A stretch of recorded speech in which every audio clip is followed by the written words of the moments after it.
what you do is you select a thing. Cool. All right. So welcome to another episode of White Noise. We're back all together, the guys, and we even have a special guest. And I'm your host, Andrew Higdon, and with me today is my good friend Sam. Howdy. Eric. Hey. And we have a special guest today, Scott. Thanks for inviting me. Oh, you're no problem. So last week on our conversation, we really focused in on Star Wars, which was something that was near and dear to all of our hearts. We talked for an entire hour about it, which was pretty cool. But today, I think we're going to kind of switch gears a little bit and move into a topic that I've been following a lot, and I've noticed it a lot, and it's kind of crept up in Hollywood, in entertainment, especially in geek culture too, where you have these people on the far left, okay, that are preaching for diversity, and they're preaching for women to be in power, and even applying for jobs now. If you're white, it's like on the bottom of the list. So what I'm bringing to the table today, and I know the guys have some other topics they want to talk about, I really want to get into this with you guys and see what your feelings are and what your observations have been, in entertainment. So I think I'll pass to Sam. Yeah, well, so Eric and I talked about this a little bit off air, and one of the really annoying parts about it is just that it's badly done. It feels so forced, exactly. Right?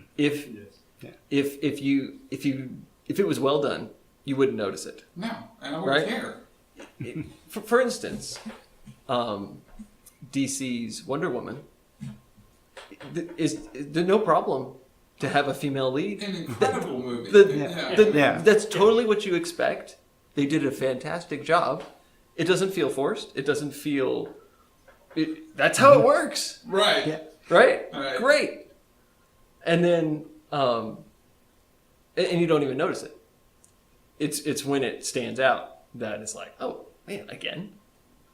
This isn't Wonder Woman. This is, something else. And...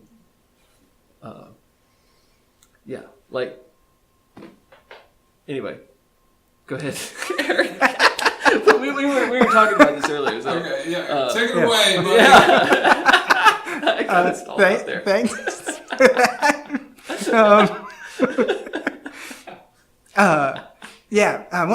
One of the analogies that I made talking about this earlier was it was like one of the comments that I saw a lot when Star Wars Force Awakens first came out was, when did Star Wars become so British?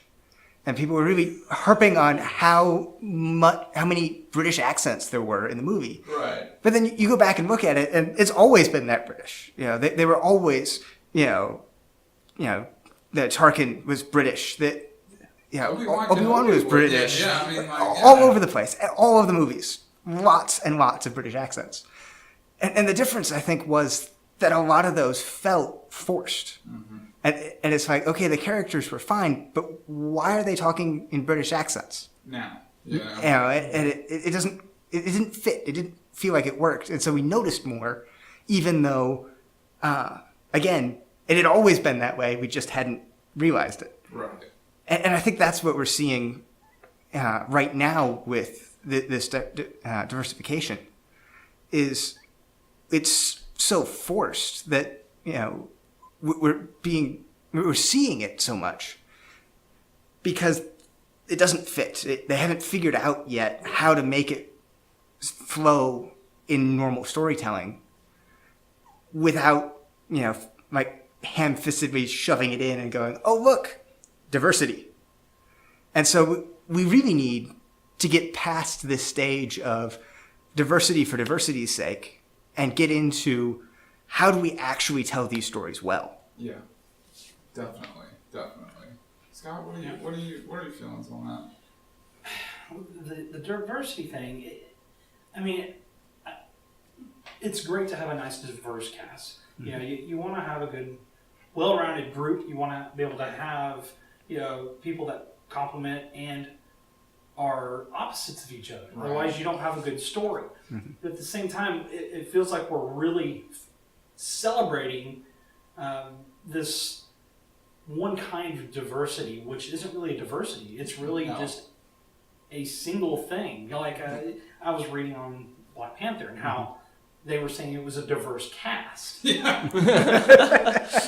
Yeah. I mean, don't get me wrong. I still enjoyed the movie, but I didn't feel like it was a diverse cast. I felt like it was just, this is what this hero, and this is his life and where he lives. And so I felt like it still felt like a really good movie. But when you go, well, this is diverse. No, that's not. You're really kind of shoving something in front of me and saying this is what it's supposed to be, and it's not. It's frustrating when they just really take that stuff down and just like you were saying, Eric, just shove it into your throat. I felt with Black Panther, I felt more like the marketing was the annoying part. I felt like the movie made sense, right? Right. The movie was great. Like the Wonder Woman thing. Exactly. It's in the exact same way. This is exactly how this movie should go. This makes great sense.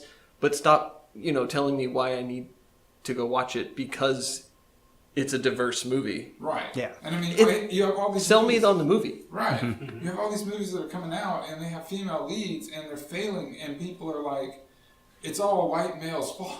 Ghostbusters. I mean, Yeah. Don't shove this stuff down the face. Like, you also have what's going on now. There's this thing running around, the slogan, go woke, go broke. Okay, so like Battlefield 5 is coming out, and it's been developed with a female lead, and everybody was up in an uproar about it. They were like, "What is going on here? This is." I'm not going to say that women don't play the game because they do, but this is a male-dominated game. I mean, it's guys shooting each other. I mean, that's just something that, we do, okay? But the lead developer on the team came out and told everyone that had a problem with it, they didn't have to buy it. And so sales dropped by 85% on pre-orders, and they've had to completely remake the game. Same thing's going on with the the Terminator reboot.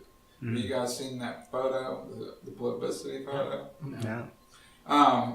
It has Linda Hamilton, dressed in more war gear than she could ever carry. She's got like a rocket launcher on her back, and like a pump-action shotgun, and like a pistol stuffed up in here. But then you have this other girl that looks like she just walked off her shift at Walmart, and then the middle thing, you don't know what it is. It's an actress that's incredibly pretty, but in the thing she looks androgynous. She looks like she doesn't have sex, or sex at all. She's got lines down it, and it's just like, okay, now Terminator is going to be dominated by this. How many movies do we have to go through? How much of this do we have to see before people realize we're not getting on board with this? Okay, it's not that we don't respect women. It's not that we don't respect diversity. It's just when you throw it in our face like this, you're going to get this reaction. Not every story tells well in reversed roles. Some stories are traditionally male dominated, and the reason for that is because men are the people who enjoy those stories. Exactly. And so market research said, those should be male characters because that's what the market bears. And now we're getting this push towards that's not good enough. That's not a good enough reason.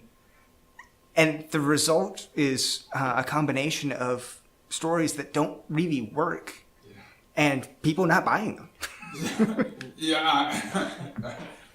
Right, but with the liberal leftist Hollywood, they don't care. They're going to make it anyway. They're going to shove it down your throat. Because it's good for us. Right.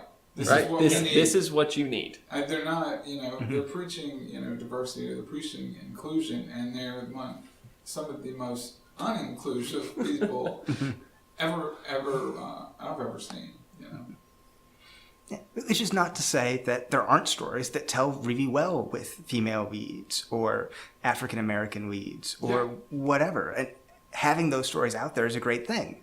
Again, we mentioned Wonder Woman and Black Panther both did an excellent job of showing superhero movies don't have to be white men beating each other up. No, they don't. Marvel's Luke Cage was amazing. Yeah. Yeah. Oh man, yeah, that series was great.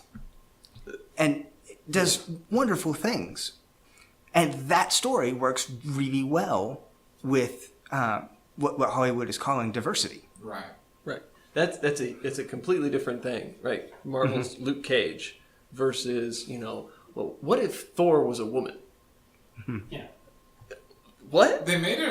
I know. Yeah. I know. I was trying to come they up with got something upset. ridiculous, but They got upset. It's been done. It's been done. That it didn't sell. They got upset. Yeah. Yeah. Yeah. What? They didn't. Nobody bought this. Oh, And really? the thing Thor, is, the God of Thunder. This is no one all bought this that. fake outrage, okay? Like where something happens and they just jump on the bandwagon and they jump on these people and you see in the news this person's under fire on Twitter because he said something.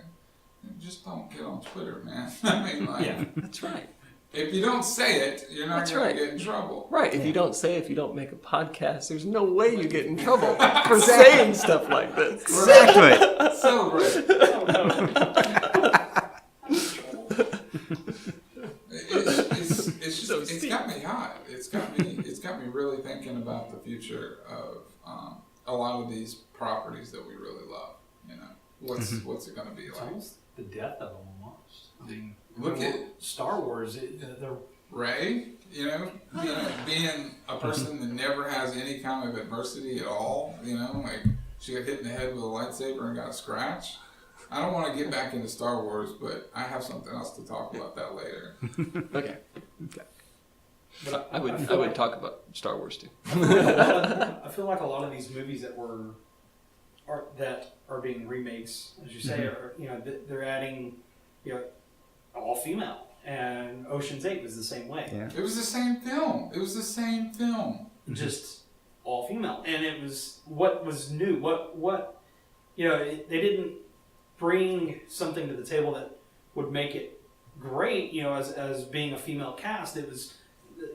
It was basically just a rehash of the same thing. We just swapped genders again, and I've already seen that. I don't want to see that again. And Do something different. Don't just jump on the bandwagon like Ocean's 8. Oh, it's his sister. Okay, well, why wasn't that mentioned in the other 3 movies? I mean, do something original. Yeah. Do Wonder Woman. Do Black Panther. shoehorning things back into the storyline later on doesn't work. Kind of.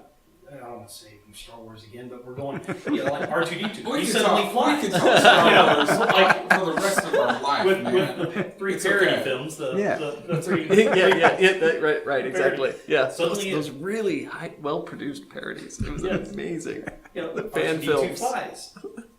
How did that happen? Yeah, but then he loses it again. I just feel like they just just shoehorning and just saying, oh well, we'll just add this on because it's something new and wow. Well, new and wow doesn't always make a great movie. You can't just go, oh, he flies.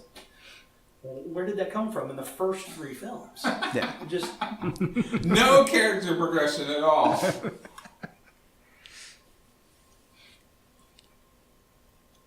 Yeah. there. Before we Yeah, get there, completely before we- quiet, before we quiet. We're all thinking about, like, Scott's the one that brought up the prequels. I will take that. I didn't say Jar Jar. Okay, I'll get you to something else then on Star Wars. All right, so Rian Johnson directs The Last Jedi, and we all know that at least 50% of the people that ever watched that movie hate it and are actively trying to get Rian Johnson fired from the trilogy that he's supposed to be making for Star Wars, Right. which no one's going to go see. But there are YouTubers, like us, that put up videos that talk about, how it's not going to happen. These are the reasons it's not going to happen. Oh, I got insider information. And so Rian Johnson actually took a shot at one of these guys that is pretty popular on YouTube, on Twitter, and told him his name was synonymous when they had a bad idea. They said they zeroed it and threw it in the trash. This guy named Mike Zero. So, but Wow. okay, so you have this far leftist who's supposed to be this, savior for like Mary Tran, and things like that. Supposed to be the spokesperson for the leftist SJW crowd. Right. And he attacked somebody on Twitter, and then feels bad about it, is what he said, and deleted it. Of course you feel bad about it. Why are you going after people? You should be directing a movie, not on Twitter. Yeah, I just don't understand how this person, that made a movie that was so controversial has his head in the sand like that. I just don't understand it. Wow. I think that's a common problem with Star Wars directors, though, because again, jumping back to the prequels, that's totally what happened to Lucas. Was he got so wrapped up in his vision of what those movies should be that he wasn't paying attention to the fan base, which at the time was a much smaller percentage, going, "Hey, wait a minute, Right. this isn't working. What are you doing here?" Now fan bases are completely pissed off. Yeah, and so, okay, he didn't have the outcry that Johnson did with, Last Jedi splitting Star Wars fans right down the middle. But even so, there's a lot of hate out there for the prequels, for things like R2-D2 flying, for Jar Jar Binks, for all of the awful dialogue in 2 and 3. I hate sand. Yeah. And there was, that was coming through early enough that Lucas could have reacted to that and changed things. They could have. Yeah. I started foolishly listening to the director's commentary on Revenge of the Sith, It's and actually one of the better prequels. I got about 5 minutes into it, and I realized that George Lucas wasn't apologizing for anything. It was like the fans love this and the fans love that, and there's like an executive producer or something on there too, going, "Oh yeah, he was totally back." And I'm like, no, and I turned it off. It was like, no. You ever seen that video of the screener of the Phantom Menace, where him and the people that were supporting him, the producers and like the people that were supposed to be helping him, they sat down and they watched this movie, and so there's video of it because they finished the movie and they realize just how bad it is because he was so focused on making these things this way and this way and this way that Jar Jar Binks happened. Okay, you can't take Jar Jar Binks out of the story. Can't. No. It's too integral to the story. You can't just cut it out. Right. And the technology then didn't exist to do that. And even if you could, like they made that movie that way. I don't understand George's thing with trying to have a character that's funny, like that there has to be comic relief. And that was taken to the extreme in The Last Jedi. Hux, your mama joke. Yeah. Anybody. Yeah, the problem was that in the originals, there were funny moments, there were funny characters, but none of those characters only did, and I'm here to be funny. They were doing something, and then this funny thing happened. Right. And people loved that, and it was great, and you want to recapture that. And they just didn't understand how that happened. And so in response, trying to come up with funny characters, you get characters like Jar Jar, who does nothing good. Yeah. He added nothing to the film overall. Yeah. Right. And contrast that with Rogue One, where you have Alan Tudyk's character, who was a great character and hilarious. Yeah. Oh, you're talking about K2O? Yeah. Yes. Yeah. Man, when he died, I was heartbroken. And it's a droid. I know. That's pretty good. Yeah. I mean, that's a well-drawn character. They did the same thing in Solo, though. Like, they got to come up with something different. But that droid you didn't. It wasn't as good in Solo. No. K2SO, you had actual feelings for. Like when he died, you were sad. Right. And I still thought at the end of that movie they were going to somehow get off that planet. I was like, man, this is depressing. Good movie, but man, I was bawling. many Bothans died. Yeah. They were part of it. Yeah. Rogue One. I generally I've liked Rogue One, and I would rate it probably higher than the others. especially Solo. That one's. Yeah, that's interesting. You didn't like Solo. I liked Solo. You liked Solo? I did. I was not a fan of Solo at all. I just felt like it betrayed his character a little bit more. Yeah, he did shoot first though. Yeah. He did shoot first, but again, there was I felt like the android downloading into the Millennium Falcon Oh, that was kind of an odd thing. She's the only droid in the entire universe that has the mats that could get them through. And I thought, well, CSI now, this is one spore from the bottom of this guy's shoe only grows from this one tree in this one area. I felt like it was this, and again with the feminist thing, they wanted to say that she's bucking the feminist or bucking the female thing by being, but then they still gave her the wide hips and the breastplate that looks very feminine. And they insinuate that her and Lando have sex. So. Yeah, like they have this How does that work? love connection, and then of course Lando has this, or not Lando, but at some point you have Han Solo who has this girl that he's in love with, but that never really comes up in the later movies. Yeah, but then she becomes a badass. Like, how did she become a major assassin in 3 years? Like, I don't understand that. Like, she became the, head assassin of the Crimson Cringe. Like, I don't know what they were called, but damn. Yeah. I thought it was cool. I liked the movie. It was a fun really movie. did. I really liked the movie. I thought they got. I liked the Han and Chewie. Yes. I liked the intro. I liked how they kind of developed as a team during the course of the movie, and I thought Lando was spot on with the capes. Okay, if we're gonna talk about Solo, then I gotta talk about one thing. Okay. Why is the Empire moving things on trains? Because the train job in Firefly was a great episode. I mean, that's, Exactly. That is why. I've never heard of spaceships. Okay, like I don't understand this. Yeah, in Rogue One, they were flying it all up to the spaceship. They weren't training it in. Yeah. Was the mines there at that city, at Jakku, right? Yeah. I want to say they were mining right under the city at that time. I know that's not the only place on Jakku that they were mining, but I think by the end, that was the last of it was under the city. I have a question about that because I was rewatching it this weekend, and all these stormtroopers are in the town, and then the Star Destroyer leaves. Do the troopers still stay there and get murdered or not? Would people not just notice that all of a sudden everybody's like, I gotta get the hell out of here, man? Yeah. Were they still using bombs at the time, or were those?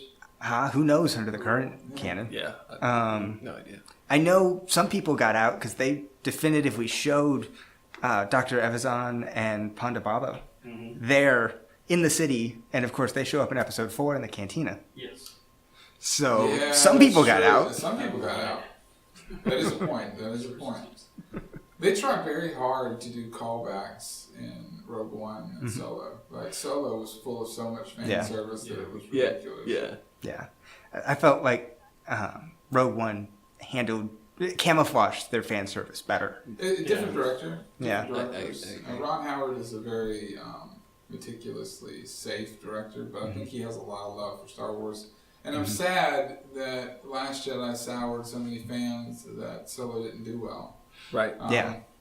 I would have liked to have seen where that story went, even though I thought the whole Darth Maul thing was ridiculous.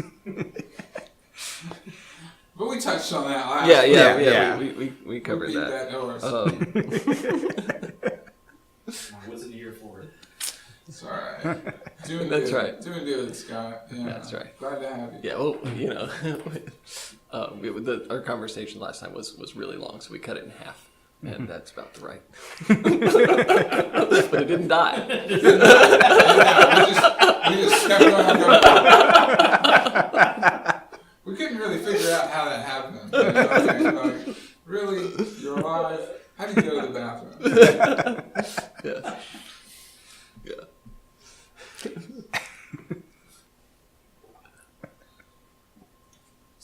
So I kind of got us off track there. I'm no, sorry. you So- didn't get us off track. I mean, this is a show where we're just sharing our thoughts, man. You're a guest, and Yeah. we definitely appreciate your input.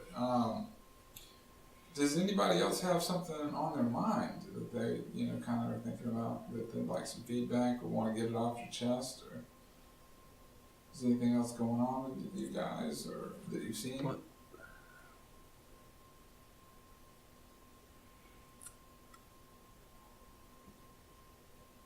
Sam is thinking. I'm thinking that.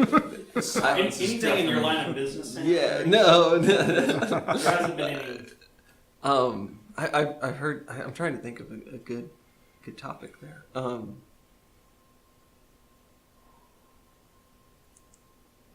Everything what I've been listening to recently is Last Jedi stuff, so I don't know. Come on where with I it. go with that. Come on with it, man. Um, I've been doing extensive research on The Last Jedi for the last 8 months. So, I mean, yeah.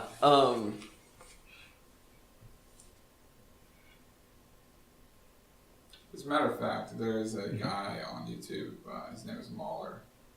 He's from the UK, which call back there. Mhm. But he actually went through the script of The Last Jedi bit by bit and talked about how many ridiculous plot holes exist in a movie, and it is 6 hours long, split into 3 parts.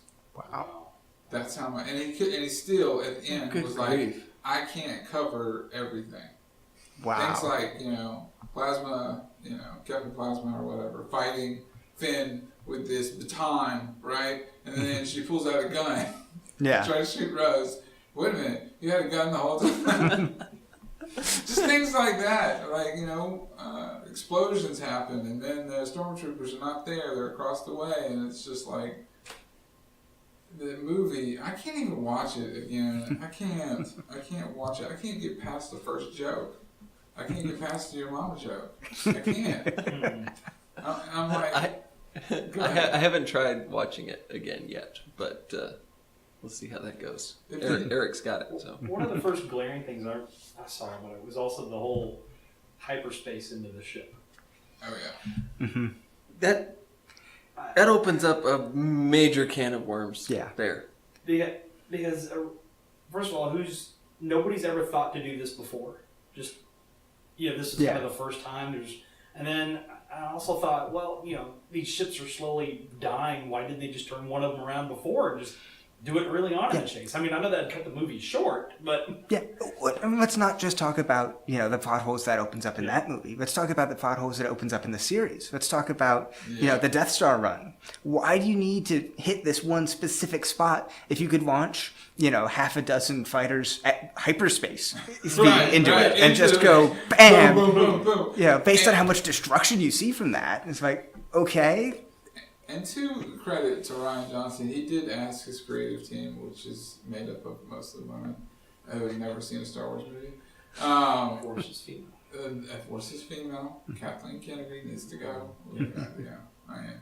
Heard she's on the way up. He asked them if it would, mess up the canon.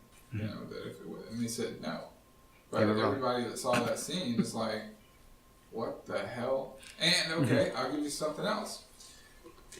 Why did she have to pilot it? Why did the guy on the medical frigate have to die? Why couldn't a droid get up there? Okay, when they go to Canto Bight, there are slave kids. Why are there slave kids? This is one of the richest places in the universe, in the galaxy. Why aren't they using droids? Droids are more efficient. I'm like, than children. Yeah.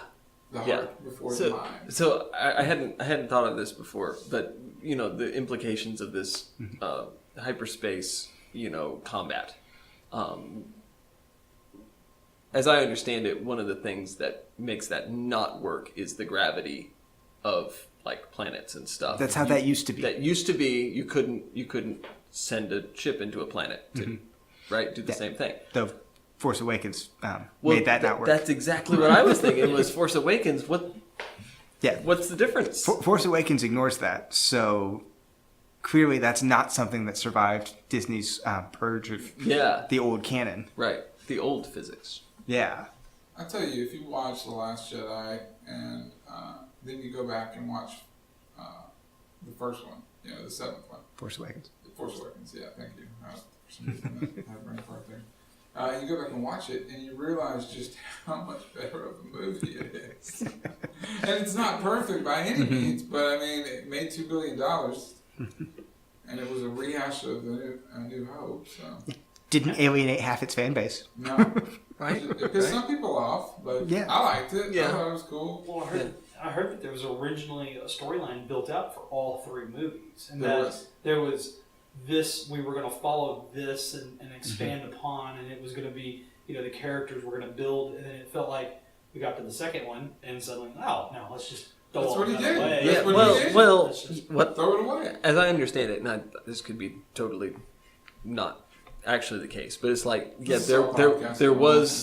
there was like, J.J. Abrams had plans for this, but that, like essentially he made these mystery boxes, like, and then that didn't get transferred to the next director. It's like, I mean, I don't know if it was available and he didn't want it, or if, like you said, just do your thing, Right. because it could have gone that way too. Yeah. But I'm thinking if you're coming into this film, you might want to at least talk to the guy that did the previous one, and, Yeah. and maybe just read up on a little bit of the canon. I understand you've got a lot that you've got to do.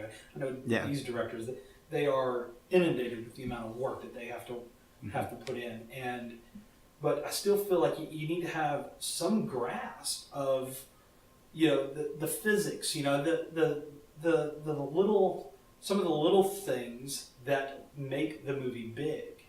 Yeah. And I felt like he just ignored all the previous aspects of it and said, well, let's do this. And then, oh, well, great. Let's throw in some diversity. Let's throw in, something new here. Look, we can bolt this triangle between Rose and Finn. It was awful. That was pretty bad.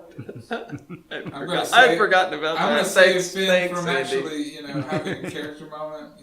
Like Yeah. something that would, where he, was a Imperial soldier, right? And he defected. Okay, where's the mind damage for that? He was a janitor that apparently mopped.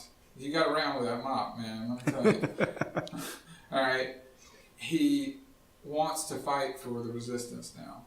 Like he has made it up in his mind. He's going to sacrifice himself to save the people that he cares about. And she comes along and hits him, and they don't blow up for some reason. And the Imperial walkers don't shoot them for some reason. She kisses him, and then he drags her body from up there without getting shot all the way to the door. Wait a minute. That's the power of love. Yeah, love will keep us alive. Oh, Yeah. Man. Okay, so I thought of something. Okay. All right, this is not Star Wars. All right. This is over in Marvel. Okay. Okay. Yes. All right. This is Infinity Wars, and where do they go? Infinity War, and where do they go? Good talk. Where do they go from there? Yeah. Eric and I have talked about. We lost a lot of characters. That Hopefully they'll come back. hopefully they'll come back. Yeah, So we're some making assumptions, some yeah. assumptions that for instance, Peter will come back. That would make me sad That if would he be good. doesn't, And we Yeah. did one movie and then he's gone. Yeah. Black Panther. I totally think that Yeah, they're going to be Black Okay, Panther dead. yeah, I want to call like that is racism right there. Yeah. So obviously we're going to work this out, and and they've totally set up for stuff, right? I mean, Doctor Strange is seeing possible already seen it, yeah, outcomes he's and, already and all seen it. all Yeah, this no, stuff, it's all this, not. right? So something's going to happen, right? And so Eric and I were talking about this could be a way, do like a universe reset. And this could be a way to explain the sudden appearance of the X-Men in the MCU. It's actually going to be the leader of the movie. It's rumored it's going to be Captain Marvel. That Yeah. a female lead is going to come in and just take charge. Yeah. Because Now, didn't this they? plot. In the comic books, wasn't there a female Captain Marvel? Yes. The current Captain one Marvel is female. and it will be female in the movie that's coming out this year. I haven't read up on any of her comics or any. I heard the actress herself is pretty outspoken about how there needs to be just an all-female Avengers movie. Oh. She's one of those. Yeah. So I don't know if the movie would be good or not. Mm-hmm. But you were saying. But yes, but so has Marvel/Disney actually acquired the rights to the X-Men yet? Do you know if that's I don't know happened? at what point in the process that is. They voted on it, but I don't know if they're actually part of the MCU yet. They are not part of the MCU yet. I know that. I know it's. It comes down to at what point does the deal between Disney and Fox become absolutely official? Right. And we lose the fanfare for every movie. right. And then at what point do they say, is Marvel going to say, oh, we're going to take things that Fox did and wrap them in, or are they going to just say, okay, we have the rights to do that now, so we're going to throw all of that out and start over? And the X-Men movies that have already been made, Dark Phoenix and New Mutants are already made, already done. Okay. Officially, those are still slated for release. Okay. Those two are planned, but they're not starting production anymore until they work out with Marvel what's going on. Okay. I want to see Gambit. Yeah. Yeah. So one of the things that Sam and I talked about is if they want to wrap the X-Men into the MCU, they could use the aftermath of however they resolve Avengers 4, because we expect a certain amount of, we're going to do something to the universe to bring these characters back to life, could result in a universal blip, a mutation of reality. Yeah, or glitch or whatever. Which could explain where the MCU's mutants come from. Right. Because whether they come in starting now or they come in, they've always been here now. Yeah, exactly. Because you don't want, in the MCU, if you're going to bring X-Men in, you don't want a young Charles Xavier, right? Yeah. What you need Professor X you and need the X-Men. Professor X and the X-Men, Yes. right? And you have to have some way of explaining Where was he during all of this? Yeah, exactly. Right. We have 10 years of movies. Where was he? And I think this would be a really cool way to bring that in. They shot Avengers 3 and 4 at the same time. So Right, so I don't expect to see anything Right. X-Men or Fantastic Four in Avengers 4 because that's already been shot and that the deal hadn't gone through at that point. I just, man. Right, but you could totally In the tie aftermath that in afterwards, when we start seeing movies later. Yeah, in Phase 4. Either in maybe like a post-credit scene or just the start of whatever X-Men movie comes out. Question, would the Human Torch and Captain America be the same character? Hopefully not. Yeah. No. They're going to go the other way. They're going to have it be Human Torch and Killmonger. Bucky's going to become Captain America. Thor's going to become a woman. It's going to be great. Oh, man. Well, what are they going to do with kind of the Agents of S.H.I.E.L.D. and those? Because they keep saying those are what, Inhumans? Isn't that how they describe them? Yeah, the They had a Inhumans. show that was crap. That Yes. was on Netflix. And it was supposed to be a movie, But they made the show instead, and yeah. we saw how that went. And I think they got 8 episodes. I haven't Is that seen the one with the Agents of giant S.H.I.E.L.D. bulldog? Yes, Yeah. that's the one. Yeah, I have stopped watching it. There's just so much else going on that I've been trying to watch some of the other films just to keep up.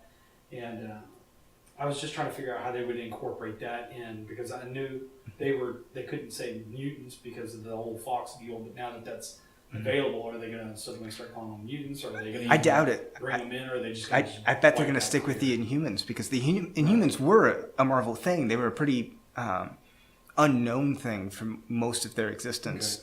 They became a much bigger spotlight. Recently, there's actually a lot of debate in the comics world over the last 5 to 10 years about whether Marvel was trying to supplant the X-Men and the mutants with the Inhumans because they didn't have the movie rights. Meanwhile, Sony's trying to make a Spider-Verse, now that they're with Venom. Yeah. What do you guys think of that trailer? Have you seen it? I've seen one trailer. I assume there's another one out by now, but I don't. Yes, there are multiple trailers. It looks like a hot mess, but So it's just me. the first trailer, it set me up to I didn't go look for the second trailer. Right. That's It didn't excite me about the movie enough to make me go go look. To be like, hey, we got to see this movie this weekend. Right, You know? right. And Like, I'll- hey, it's Venom. It's one of those. I'll see it on video or online or whatever. Yeah. So that's where Spider-Man. I'm totally Opening one day. of, one of my absolutely one of my favorite characters, and I like the Spider-Man villains and stuff. So I've got nothing against Venom per se. I just didn't find the trailer to be enticing. They really. I know that the first trailer came out under really mixed reviews to the point that they released a update to that trailer just to make sure that people they saw Venom. And people went because there was a lot of debate based on the first trailer if they were going to show Venom at all. Right, Yeah, right. so They were like And so- rumors where he wasn't even going to be in the movie. Yeah, so then they went back and no, Venom is in the movie. Venom is in the movie. And that's not a good place to start. Yeah, that's tough. So I feel like since then they've been working uphill regardless of the quality of the movie. Right. Just because they set themselves up badly in their first trailer. It's crazy how important trailers are Now. to your film. Oh yeah. Yeah. Well, compare that to Suicide Squad, where the trailer set everyone up to go, wow, this is going to be an amazing movie. And the movie couldn't deliver on any of that. No, the Joker was barely in it. Speaking of the Joker, have you guys heard of that new movie that's coming out? Yeah. They're doing... Joaquin Phoenix being the Joker. What? No, I have not heard that. Alec Baldwin's going to be the Phoenix. alcoholic dad of Bruce Wayne. Thomas Wayne. Yeah. Okay. Wow. Yeah. That sounds interesting. No, I hadn't heard anything It's about supposed that. to be like a mystery caper or something like that. Yeah, Like a bank just- robber thing. Huh. Kind of like a heist. Yeah, kind of Movie like a heist type movie, maybe, thing? but that would be another one that I watch. Yeah, they've got a long way to go to prove to audience that that's actually going to be, oh yeah, go see that. I think there's a lot of potential in a movie like that. But if there's one thing that DC's proved up to this point, it's that they're not good at delivering on potential. Aquaman's coming out, and I've seen trailers Hey. for that. What do you think of that? I really liked the Aquaman trailer. I feel like it's a step for DC. It feels like they might have been paying attention. They made Aquaman cool. They- They made it's- Aquaman cool. Yeah. I remember I mean- Aquaman being A joke. the joke. Aquaman, yeah, he's Yeah. historically been the butt of all since the all 60s. those jokes. Yeah. Yeah, he's Aquaman. You know, he talks to fish. If He's they got do some- tattoos and drink whiskey. Yeah, he's a if they rock do star. If they do some cool callbacks to that, to maybe make Yeah. fun Yeah, of yeah. it, make humors, Right, make some make it funny humorous. references Yeah, to Fish green jokes. and orange and yeah, yeah. it'd be great. Yeah. Someone should do that. Yeah, but again, the problem that DC has right now is a problem that they're going to have to work really hard to get over is, yeah, the trailer looks great, but because, again, Suicide Squad, the trailer was amazing. The movie didn't deliver. Justice League, the trailer looked pretty good. The movie was so-so. There's a lot of, okay, DC knows how to make a good trailer. We can all agree on that. Right. But they have a lot harder time actually delivering on a workable movie that looks like what the trailer was. DC, I believe, is really good at making a lot of their animated Yes. features. Yes, I believe are really good. But when it comes to movies and actual productions of that magnitude, they just don't seem to have the experience, or they seem like they're kind of rushing into things too, trying to fight against the Marvel. And I think a lot of it is that's their big problem is they're trying to catch up with Marvel. One of the things I said about Justice League when I first saw it was it would have been a much better movie if it had come out the same year as Avengers. Yeah, man. It tried to be Avengers. It tried really hard. Yeah, and okay, it didn't do as well the team superhero movie as well as Avengers did, but it would have been a lot closer if it had come out alongside Avengers 1 instead of, just before Avengers 3. Yeah. When, the next Avengers movie was every Marvel character that we put on screen so far. 40 characters. 40 characters. And it worked. And it worked. That's Because the crazy Marvel thing. has it And going it on, worked. man. Yeah. I Because- cannot wait for Kevin Feige. You're I mean, invested what? with the What? characters Right. at this Well, point, exactly. too. Yeah. Because what character were you introduced to in Infinity War? Like The Children of Thanos. Thanos. children of Thanos. Yeah. Yeah, because even Right? Thanos was introduced We have earlier. the mouth of Thanos, and Ebony Maw, Corvus Glaive, Everybody's their names. Black I Star. love you, man. Who was the other one? Proxima Midnight. those guys. Those guys. Golf Yes. clap. Yeah, yeah. Golf Bravo. clap. Yeah. We need a big studio cheer. Only if I actually got them right. Yeah, that's right. You gotta fact check on this. Everyone else we'd met before. We knew who all of these people were. Right. And, Except for Peter Dinklage's dwarf. okay, character. you're right. The dwarf, Yes. the giant dwarf, Yes. Which was I hilarious. don't know. because it worked. It should not have worked, but it did. That totally worked. Groot gave him the handle, man. Groot It gave was- him the handle. That was Stop an playing amazing, games. Yeah. amazing Groot's awesome, scene, man. Yeah. right? The fact that Thor kept calling, the raccoon rabbit. Killed me. Right. I mean, it's crazy how well. I mean, they paired people off Yeah. in groups. Two, three, and so you had more one-on-one interaction. Right. They didn't try to do, hey, let's put all 40 of us together. Yeah. Right. That wouldn't work. So they split it up, and everyone had their little side quest. And you had some great cross. I mean, it was a perfect mashup, right? Oh, hey, we've got Guardians of the Galaxy and Thor. We've got Yeah. Tony Stark and Doctor Strange. Spider-Man. And Spider-Man. yeah, right. Yeah. Could we already know? We already have the Spider-Man, Yeah, Spider-Man, the Iron Man. Peter, Yeah. Mr. Stark thing, which they set up in Homecoming, which works great. Yeah. And then we put that with Doctor Strange. I mean, Yeah. You've got Captain America with Black Panther doing their thing. It's pretty small in this movie, but yeah. but that is totally one of those. They weren't the main storyline, but they were doing things. Yeah. Yeah. Scarlet Witch and Vision. Mhm. Again, just pairing off some of these characters so you could tell interpersonal stories on a huge scale, just a little bit at a time. Right. Yeah, and it just wove it all together. Beautiful. Yeah. So what's next, guys? Next in Avengers 4. Yeah. Well, What do you well, think? Predictions. A lot of it comes down to what they actually set up Captain Marvel as in her movie, which is actually the next Marvel movie, When does that come out? MCU movie. I want to say spring 2019, early, probably March Still a way off. or February. Yeah, kind of thing. there'll be a Kinda little like gap, when because when Yeah. Black Panther came out. Yeah, Avengers comes out next May, right? I believe it's so. a year. Yeah. unless they bump it earlier again, like they did the first one. Right. Which they own everything now, so Yeah. Aliens, Predator. Speaking of, have you guys seen the trailer for Predator? No. Oh, you're not missing anything. It's horrible. They're invisible. I have not seen them do a good.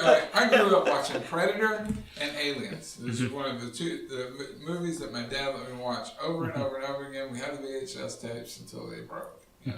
I loved those movies. I could quote those movies. Strong female lead too. Yeah. Yeah, James Cameron knew what was going on, and it was enforced. All right. Yeah, worked fabulously. Worked. Yep. Sorry, I didn't mean to No, interrupt. you're not interrupting, man. This is a podcast. This is a group friendly conversation. I think we're getting close to the end though, because we're running out of steam. Yeah, we're almost out of tape. Do we have to flip to side B? Yes. How long we got? 50 minutes. All right. Right. That's just right, just right. like last Yeah. time. Yeah, just like last time. Yeah. So, closing thoughts from everybody. I really enjoyed getting together with you guys. We'll do it again soon. And I appreciate all the feedback because it helps me, helps me get my head wrapped around what's going on. Really process. Yeah. What's going on? What's happening? And being around friends and like-minded people where I don't have to worry about what I say is going to offend somebody. Like that's part of the reason we started this whole thing was to get our voice out there. But it's nice to have people that it just comes so naturally. So I appreciate that. Yeah. And at some point, another topic for another time is the whole Star Trek. Right. And how that's become. Oh God, we could go on And on. how are we going to tie that to the Last Next Jedi? week's episode. Yeah, really. We We'll could totally about talk some Star Wars. Trek. We'll talk some Star Trek. Yeah, and then we'll see how long it takes to tie that into the Last Jedi. Yeah. Right, exactly. Jar Jar. That's right. Yeah, we can talk about Star Trek because I got a lot to say. Yeah. I got a lot to say. They're before we go, they're making a new series, with Picard. I Yes. know. So I'm super stoked I about am that. excited. Yes. It's I one don't of those know how old things. he is now, but man, Does it matter? He looks the same. It doesn't matter. Captain Picard is awesome. Yeah. So. He better be in control of the ship, or at least That's right. on a ship. Yeah. He's don't know not if I behind a desk. He's not out. No way. No way. Maybe one of the things they did in Next Gen a lot when they looked at future versions was he was Ambassador Picard. Oh, I could see that. I could see Maybe him he's being- not in charge of the ship, but he's on the ship Right. because of his mission. Right. He could be an ambassador and still wish he was an archaeologist. Yeah. Or like relics, he could be going to a retirement home. I'm in the middle of rewatching the entire series. we just of watched Star that Trek. Yeah. episode. I'm in the process of rewatching everything. And, The original Right. series? Next I've gen. watched. Oh, Next gen. Okay. Next gen. Yeah, I started and he with, crashed into a Dyson sphere. Right. Yes, next week's episode is going to be on Star Trek because I have so much to say about it, and so do these guys. So, All right. we'll Well, close it up, and thank you guys for listening. Always, this is White Noise with Andrew, Sam, Eric, and our special guest Scott. Hopefully, he'll be back soon. Oh, thanks for having me. All right, Awesome. done. That was good. Yeah. We